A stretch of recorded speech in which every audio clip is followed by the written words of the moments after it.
Fala pessoal, hoje eu quero falar sobre o porquê que é importante ter o conceito de probabilidade quando você realiza um teste de laboratório, um diagnóstico ou até mesmo para a própria vida. Veja, você já deve ter ouvido falar de algum paciente, algum amigo seu ou familiar que teve um diagnóstico errado ou até complicado, que as coisas não estavam muito lógicas, teve alguma coisa que não estava batendo. E para exemplificar isso, eu quero utilizar o exemplo de que, vamos supor que você está querendo confirmar se você está com Covid ou não, ou que você quer fazer um teste de triagem de Covid.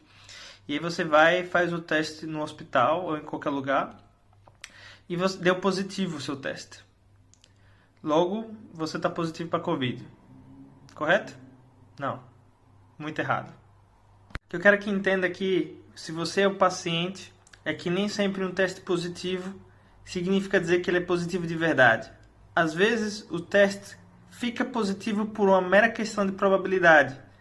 Para você que é médico da área da saúde, entenda que todos os testes que você faz, existe uma especificidade e uma sensibilidade, que às vezes também, por mera coisa do acaso, também dá positivo, e o que nós chamamos de falso positivo.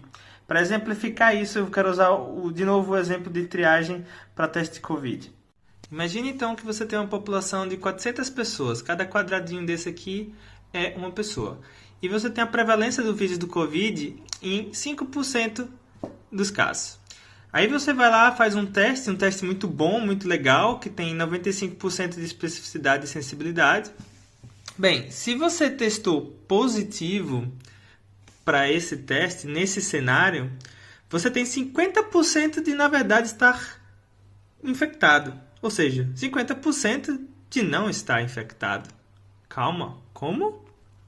E olha esse cenário aqui. Agora que você tem a mesma quantidade de pessoas com 5% de prevalência também, só que com um teste de 70% de especificidade e 70% de sensibilidade, o que acontece quando você tem um teste positivo é que tem 10 a 11%, né, chance de você realmente estar infectado. Ou seja, quase que 90% das vezes que um teste positivo nesse cenário dá, na verdade, ele deveria ser negativo.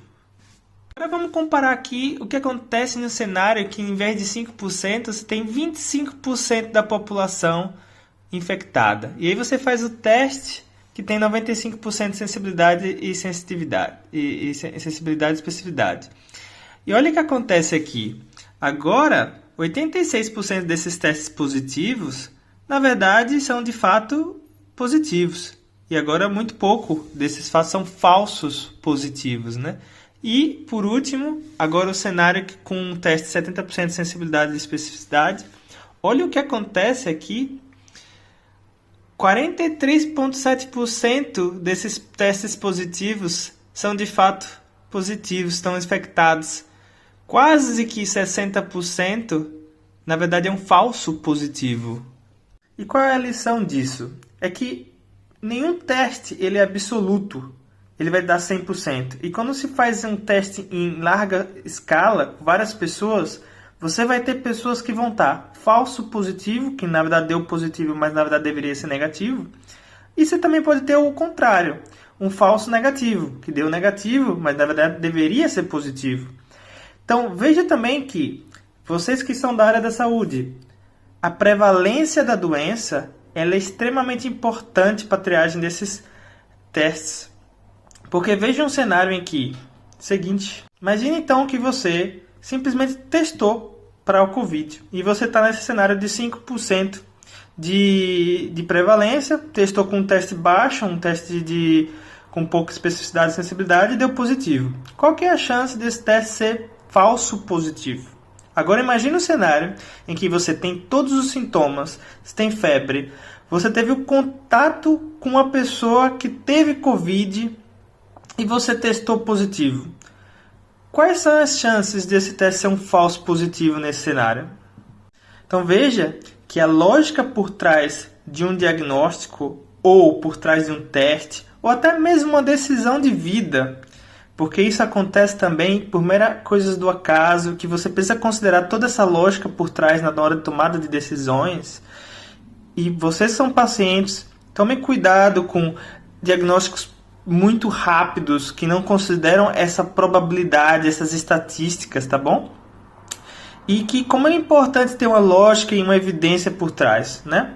Então, como mensagem desse vídeo, sempre considere que não existe nada em absoluto em termos de biologia e medicina, né? Tudo é uma questão de probabilidade. Sempre considere então a estatística, se tal doença afeta um grupo específico, de tal idade a tal idade, significa dizer que a prevalência da doença está por ali.